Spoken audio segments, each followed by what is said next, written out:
नासिक के बाद अब एमपी के शुजालपुर में बुजुर्ग का दावा, टीका लगवाने के बाद शरीर पर चिपक रहे सिक्के और चम्मच। डॉक्टर्स ने पसीने के असर का दिया हवाला।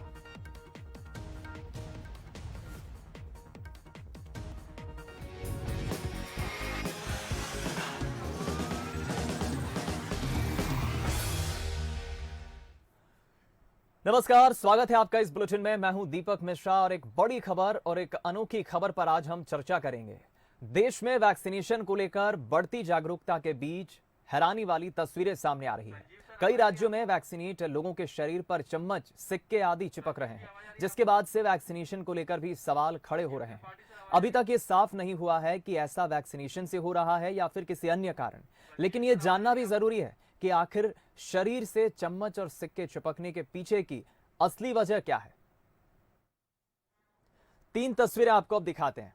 ये तीनों तस्वीरों को देखिए और समझिए।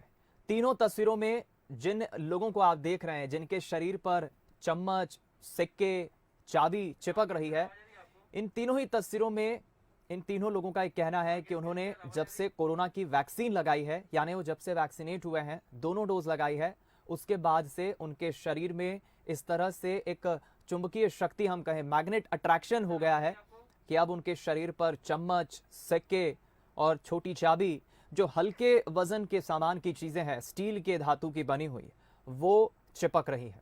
अब इसके पीछे कारण क्या है, ये अभी कुछ खुलकर सामने नहीं आ पाया है। हालांकि डॉक्टर्स का ये कहना है कि ये पसीने के कारण हो सकता है, पसीना जिसे हम स्वेट कहते हैं।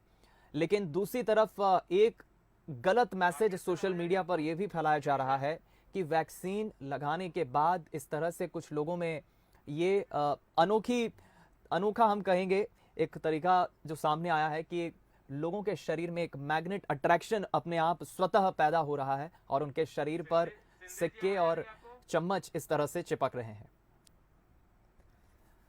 देश के 4 राज्यों से अभी तक ऐसे 4 मामले सामने आ चुके हैं जहां वैक्सीनेशन के बाद शरीर पर सिक्के, कैंची और चाबी, इस तरह के स्टील के बने हुए धातु चमक रहे हैं।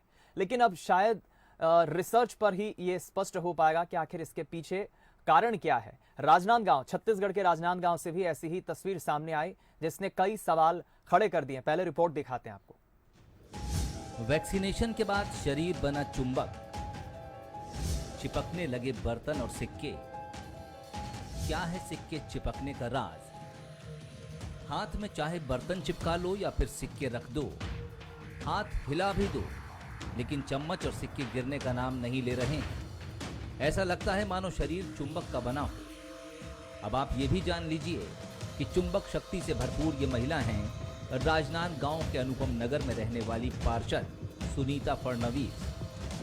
सुनीता फडणवीस का कहना है कि वैक्सीनेशन के दोनों डोज लेने के बाद उनके हाथ में सिक्के और बर्तन चिपक रहे हैं। दरअसल कुछ ऐसी ही खबर महाराष्ट्र से आई थी, जहां नासिक के अरविंद सोनार ने दावा किया था कि कोरोना वैक्सीन लगने के बाद उनके शरीर में बर्तन चिपकने लगे हैं। सुनीता ने जब ये खबर देखी, उन्होंने भी सिक्के चिपका कर देखे और देखते ही देखते सिक्का हाथ में चिपक भी गया। कॉइन को हाथ में चिपकाई तो वाकई वो जो कॉइन चिपकने लगा, और चम्मच लेके आ गए तो चम्मच ऐसे चिपकने लगे। तो मैंने बोला ये ऐसे कैसे हो सकता। तो डॉक्टर साहब के पास वीडियो फिर आए थे, उन्होंने वो किए, फिर बोल रही थी कि ऐसा मामला गंभीर है और देखते हैं वैक्सीन का हो सकता है या नहीं हो सकता है, उसके बारे में नहीं बोल सकता हूँ मैं। अब इसके पीछे डॉक्टर्स स्टील के चम्मच चिपकने को पसीने का असर बता रहे हैं, लेकिन दूसरी तरफ घर के छोटे बच्चों के लिए ये किसी मनोरंजन से कम नहीं है। बच्चों को एक एंटरटेनमेंट मिल गया है, लेकिन इसके पीछे कारण क्या है ये अभी कुछ स्पष्ट नहीं हो पाया। हालांकि बुजुर्ग व्यक्ति का यह भी कहना है कि उन्हें किसी तरह की शारीरिक कोई परेशानी नहीं हो रही है, किसी तरह की बीमारी या किसी तरह की तकलीफ नहीं हो रही है। तो मध्य प्रदेश में भी इस तरह का एक मामला सामने आया है। ये सिक्के चिपकने लगे, ऐसे कोई डर नहीं है। हाँ। तो मेरे को सांस चलती थी। हाँ। और उससे बहुत आराम। अच्छा। अब मेरे को सांस नहीं चलती। लेकिन लगाना चाहिए सबको, इससे कोई बीमारी नहीं होती है और एनर्जी बनती है। हमारे साथ डॉक्टर संजीव त्रिपाठी जी जुड़ रहे हैं, मनोवैज्ञानिक हैं, साइकियाट्रिस्ट हैं, इंदौर से जुड़ रहे हैं। मैंने खुद प्रयोग किया क्योंकि मैं खुद वैक्सीन के दोनों डोज लेकर बैठा हूं। मेरे हाथ में सिक्का है, मैंने भी चिपकाने की कोशिश की। आप ये देखिए, मेरे पाम पर मैं अगर इस तरह से सिक्का चिपका रहा हूं तो मुझे नहीं लगता है कि ये चिपक रहा है। देखिए एक बार मैं यहाँ पर चिपकाता हूँ, यहाँ पर चिपका कर देख रहा हूँ और आप देखेंगे कि बहुत आसानी से गिर रहा है। तो ये महज एक अफवाह है और इस पर हमें ज़्यादा ध्यान देने की ज़रूरत नहीं है। अब मैं इंदौर चलता हूँ, डॉक्टर संजीव त्रिपाठी हमारे साथ जुड़ गए। डॉक्टर संजीव, क्या कहेंगे आप, क्योंकि इस तरह की अफवाहों को रोकना हमारा मकसद है इस चर्चा के जरिए। लेकिन मुझे वो दौर याद आता है 4-5 साल पहले इस तरह की खबरें आने लगी थी अलग अलग शहरों से कि महिलाएं जब रात को सोती है तो उनकी चोटी काट के कोई चला जाता है। कौन काटता है, क्या कारण था, कुछ पता नहीं, लेकिन ये सेक ऑफ इंटरेस्ट, लोगों के पसंद की, जॉनर की खबर है। आप एक साइकेट्रिस्ट बतौर क्या मानते हैं? देखिए, कई बार हम ये देखते हैं कि कुछ ऐसी खबर जो मास में जाती है, लोगों के बीच पहुंचती है, तो वो एक सामूहिक प्रभाव पैदा करती है। ऐसे बहुत सारे लोग उसके प्रभाव में आ जाते हैं और हमको किसी एक पर्टिकुलर चीज के साथ उसको जोड़कर देखना ये सही नहीं होता है। जैसे कि अगर हम ये सोचें कि हम वैक्सीन के कारण हमारे अंदर ये परिवर्तन आए हैं, तो ये ऐसा नहीं है। आपने एक न्यूज देखी, बहुत सारे लोगों ने उसमें अपने सिक्के और चम्मच चिपकाने की कोशिश की, तो वो कुछ लोगों को चिपक गई होगी। उससे कोई रासायनिक कारण हो सकते हैं, उससे कोई वैज्ञानिक कारण हो सकते हैं, पर उसको वैक्सीन के साथ में जोड़ना बिल्कुल भी सही नहीं है। जैसा डॉक्टर गुप्ता जी ने भी बहुत अच्छे तरीके से स्पष्ट रूप से कहा है, इसके कारण कई बार वैक्यूम हो सकता है कि एक वैक्यूम, जो चिकनी चीजें होती हैं वो इजीली स्किन पे चिपक जाती हैं, तो वो एक वैक्यूम क्रिएट होने की वजह से चिपकती हैं। और भी कई कारण हो सकते हैं, कुछ रासायनिक कारण हो सकते हैं जो जिनका जानना जरूरी है, वैज्ञानिक रूप से भी खोज की जानी चाहिए। लेकिन इस तरह का मास हिस्टीरिया और लोगों में इस तरह का प्रभाव पहले भी देखा गया है। जैसे आपने बताया कि चोटी काटने वाला एक भ्रम लोगों के बीच में फैला था, और एक उससे भी पहले मुझे याद आता है कि एक गणेश जी का दूध पीने का एक वो फैला था, जिसमें बहुत सारे लोगों को दिखता था कि गणेश जी दूध पी रहे हैं और काफी संख्या में लोग भीड़, मैं बहुत छोटा था उस समय, मुझे अच्छे से याद है। बिल्कुल। और बाद में फिर उसका वैज्ञानिक कारण था, वो पृष्ठ तनाव के कारण था, वो सरफेस टेंशन के कारण वो दूध पीने का जो होता, हम जो देखते थे प्रक्रिया वो दिखती थी हमको। तो ऐसे ही कोई वैज्ञानिक कारण होते हैं उसके, लेकिन उसको किसी धर्म के साथ जोड़ना, किसी वैक्सीन के साथ जोड़ना, और उस तरह से अगर हम जोड़ते हैं तो वो सिर्फ एक मनोवैज्ञानिक भ्रम है और कुछ नहीं है, इससे ज्यादा कुछ नहीं है। डॉक्टर संजीव, इसके पीछे एक टेंडेंसी, एक मेंटालिटी क्या होती है? क्योंकि हमने जैसे चोटी कटने वाली घटना पे भी चर्चा की, एक अफवाह उड़ती है बड़े तबके में, बड़े मास में, और उसके बाद देखते ही देखते एक बड़ा तबका उससे इन्फ्लुएंस होता है, उससे आकर्षित होता है। जी जी, ये वही उत्तेजना की जो बात उन्होंने की है, एक तरह की उत्तेजना पैदा करती है लोगों के बीच में, और ये मास हिस्टीरिया का एक उदाहरण है। जब बहुत सारे लोगों में किसी एक तरह के लक्षण देखने को मिलते हैं, तो वो दूसरे लोग भी उसके प्रभाव में आने लगते हैं, वो बढ़ता चला जाता है। मास हिस्टीरिया का ही एग्जाम्पल होता है। और ये भी अगर हम इसको ज्यादा प्रमोट करेंगे, इस तरह की चीजों को, तो बहुत सारे लोगों में इस तरह के हमको लक्षण देखने को मिलेंगे और वो उसको वैक्सीन से जोड़ने लगेंगे। तो बिल्कुल इस तरह की चीजों को प्रमोट नहीं करना चाहिए, और इसको वैक्सीन के साथ तो बिल्कुल जोड़कर, क्योंकि यदि हमारे लिए एक बहुत राष्ट्रीय समस्या है जिससे हम लड़ रहे हैं, तो हमको इस तरह की चीजों को बिल्कुल बढ़ावा नहीं देना चाहिए। इसके कोई बिना कोई वैज्ञानिक कारण है, कोई मनोवैज्ञानिक कारण है, वो हमको समझना है और इस बात को समझकर इसको बिल्कुल नजरअंदाज करने की जरूरत है। और ये इस तरह की मनोवैज्ञानिक प्रभाव में हम जो भ्रम में आ जाते हैं लोगों को, तो ये इसमें बिल्कुल नहीं आना चाहिए। एक छोटा सा सप्लीमेंट सवाल डॉक्टर संजीव मेरा ये भी है, क्योंकि एक और कारण आप क्या मानते हैं? अभी जिन 4 मामलों की हम बात कर रहे हैं, मध्य प्रदेश के ही शुजालपुर से जो बुजुर्ग व्यक्ति के विजुअल भी आप स्क्रीन पर देख रहे हैं, उनका ये कहना है कि देखिए साहब, मैं पढ़ा लिखा नहीं हूँ, मुझे वैज्ञानिक दृष्टि से हम बात करें या किसी आध्यात्मिक दृष्टि से बात करें, मुझे इस बारे में कुछ पता नहीं है। क्या लेक ऑफ हम कहें कि एजुकेशन, जहाँ पे एजुकेशन नहीं है, जागरूकता नहीं है, वहां इस तरह की अफवाहें फैलना लाजमी बात है, ये भी एक बड़ा कारण आप मानते हैं? जी बिल्कुल, क्योंकि यहाँ पर जब एजुकेशन की कमी होती है तो हम कई बार हम वैज्ञानिक आधारों को ना देखते हुए हम चीजों को धार्मिक आधार से देखने लगते हैं, हम अपनी श्रद्धा से, अपने बिलीफ से चीजों को देखने लगते हैं। तो वो बिलीफ कहीं ना कहीं हमारे जो मन को प्रभावित करते हैं और हम उसको वैसा ही महसूस करने लगते हैं जैसे हमारे विचार होते हैं। तो हमको जब भी कोई बात ऐसी आती है जो हमारे बिलीफ के साथ मैच कर रही है, तो हम उसके प्रति और हमारे उस बिलीफ को वो और बढ़ाती है। तो अगर हम ये देखेंगे कि हम थोड़ा सा स्पेशल हैं, थोड़ा अलग हैं, हम थोड़ा दूसरों से डिफरेंट हैं, और ये हमारे अंदर एक शक्ति, एक तरह की एक विशेष स्थिति पैदा हुई है, इसका कोई धार्मिक कारण होगा या कोई मेरे अंदर कोई विशेषता होगी, उसकी वजह से ऐसा हो रहा है, तो लोग बड़ी जल्दी इसमें प्रभाव में आ जाते हैं, और यही एक कारण होता है जिससे ये इस तरह की चीजें ज्यादा समाज में फैलती हैं। बिल्कुल ठीक कहा आपने डॉक्टर संजीव, और यही मकसद, यही बातचीत के जरिए हम एक जागरूकता लाने की कोशिश कर रहे हैं, क्योंकि एक गलत संदेश समाज में ना जाए कि वैक्सीन लगाने के बाद अगर ऐसा भी कुछ हो रहा है, अगर ऐसा कुछ हो रहा है तो उसके पीछे अन्य कारण जैसा कि हम चर्चा कर रहे हैं, नमी हो सकती है।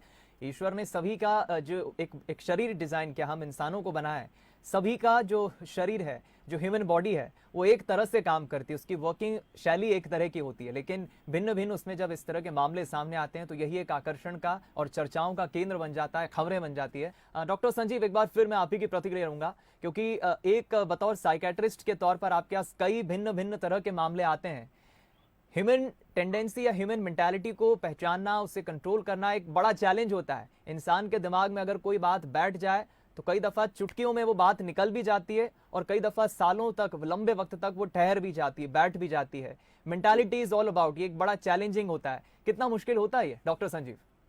देखिए, ये जो बात आप कर रहे हैं ये एक्चुअली लोगों के बिलीफ सिस्टम पर डिपेंड करता है। जो उनके संस्कार, जो उनकी अपब्रिंगिंग हुई है, उनका जो बिलीफ सिस्टम है, उससे बहुत सारी चीजें डिपेंड करती हैं। आप उनके सामने कोई भी वैज्ञानिक आधार ला दें, वो उसको नहीं मानेंगे और वो अपना कोई ना कोई जो उनका बिलीफ है, वो धार्मिक है, कोई स्पिरिचुअल है, या उनका तंत्र मंत्र से जुड़ा हुआ है, या स्पेशल पावर से जुड़ा हुआ है, वो उनके बिलीफ सिस्टम के साथ ही उनकी जो चीजें हैं उसको देखते, उसको परसीव करते हैं वो, और वो उसको ट्रांसफर भी करते हैं। कई बार लोगों की ट्रांसफर भी होती है वो चीजें। ऐसा भी देखा गया है कई बार कि एक तरह के भ्रम जब एक व्यक्ति में है, एक परिवार में किसी एक व्यक्ति को कोई भ्रम है या कोई हेलुसिनेशन है, कोई डिल्यूजन है, तो उसके परिवार के दूसरे लोग में दूसरा व्यक्ति भी उस बिलीव में बिल्कुल वैसे ही उसको वो हेलुसिनेशन और डिल्यूजन देखने को मिलते हैं, जबकि वो एग्जिस्ट नहीं करते हैं। दूसरे लोग उसको बिल्कुल नहीं देख पाते हैं, लेकिन परिवार के लोग उसको देख रहे होते हैं, क्योंकि उनका एक जैसा बिलीफ सिस्टम होता है। तो ये जरूर है कि आप ऐसे आप बोल रहे हैं कि अशिक्षित है, या गाँव का जो माहौल है, या कोई ऐसे अशिक्षा या जो लोग हैं जो इस तरह की चीजें, उससे उनकी अपब्रिंगिंग इस तरह की हुई है, तो ये बातें ऐसे क्षेत्रों में ज्यादा फैलती हैं। तो आपको किसी भी बड़े शहर में, किसी बड़े राष्ट्र में जो शिक्षित हमारे जो एजुकेशनल बैकग्राउंड के लोग हैं, वहां पर आप देखेंगे, वहां पर कभी भी इस तरह की ज्यादा आपको भ्रांतियां देखने को नहीं मिलेंगी। भारत में ही ये ज्यादा है। भारत में क्योंकि हमारे बिलीफ सिस्टम ऐसे हैं, हमारी वो कुछ एरिया ऐसे हैं, कुछ क्षेत्र ऐसे हैं जहाँ पर कुछ उनके संस्कार, उनके कल्चर अपब्रिंगिंग जिस तरह से हुई है उनकी, तो वो उसको सपोर्ट करते हैं कहीं ना कहीं, इस तरह की चीजें, उनकी बिलीफ को। बिल्कुल ठीक कहा आपने। ये तमाम रीज़न, ये तमाम कारण होते हैं जहां इस तरह की खबरें एकाएक वायरल होने लगती है, अफवाहें बढ़ने लगती है। और एक बार फिर मैं उसी पॉइंट पर जोर दूंगा जिसका जिक्र करते हुए, जिसका समर्थन करते हुए डॉक्टर संजीव ने भी कहा, लैक ऑफ एजुकेशन। जहां पर जागरूकता की, शिक्षा की कमी होती है, वहां इस तरह की अफवाह बहुत तेजी से फैलती है और उसका असर फिर ये होता है कि एक अफवाह के तौर पर बहुत कुछ बड़े तबके तक, बड़े समाज के लोगों तक वो बात पहुंच जाती है और उसका फिर एक गलत रिएक्शन हमें देखने को मिलता है। तो अभी तो फिलहाल कुछ 4 मामले सामने आए हैं। आगे इस तरह के अगर मामले आते हैं तो आप इसे वैक्सीन से जोड़कर ना देखें। अगर आपके भी शरीर से सिक्के इस तरह से चिपक रहे हैं, चम्मच चिपक रही है, तो उसका मतलब ये नहीं है कि वैक्सीन लगवाने के बाद ऐसा कुछ हो रहा है। डॉक्टर संजीव, क्या कहेंगे आप? जी बिल्कुल, मैं डॉक्टर गुप्ता की बात से ही सहमत हूँ। इनकी बात को ही मैं पूरी तरह से दोहराना चाहूंगा कि लोगों को इस बात का ध्यान रखना है कि इस तरह के अफवाहों में ना पड़े और ज्यादा से ज्यादा वैक्सीन को प्रमोट करें, वैक्सीनेशन को प्रमोट करें। और हम इस तरह की कोई भी घटना अगर हमारे साथ आसपास कहीं देखने को मिलती है तो उसके वैज्ञानिक आधार को हम तलाशने की कोशिश करें। उसका कोई भी धार्मिक कारण या इस तरह की शक्ति या विशेष तरह के प्रभाव को साथ ना जोड़ें। और इससे हमारे जो राष्ट्रीय स्तर की समस्या के साथ जो हम लड़ रहे हैं, जो हम एक जागरूकता पैदा कर रहे हैं वैक्सीन के पक्ष में लोगों के बीच, इसको नुकसान ना पहुंचे। तो ये बस इस बात का ध्यान रखा जाए और सभी लोग वैक्सीन जितनी जल्दी हो सके लगाएं और खुद को सुरक्षित करें, आसपास के लोगों को सुरक्षित करें। चलिए, बहुत सकारात्मक ये बातचीत रही है और एक अच्छा संदेश हमारे दर्शकों के भीतर गया है। आप तीनों ही मेहमानों का मैं बहुत शुक्रिया करता हूँ। खास पेशकश का मकसद यही था कि लोगों में जागरूकता हम लाएं और एक जो भ्रम की स्थिति, गफलत की स्थिति वैक्सीन लगवाने के बाद जो इस तरह के मामले सामने आ रहे हैं, उसे दूर करना हमारा मकसद था। तो आप भी वैक्सीन लगवाइए और कोरोना को हराइए, अपनी जिम्मेदारी निभाइए। इस खास पेशकश में फिलहाल इतना ही। दीजिए इजाजत, नमस्कार।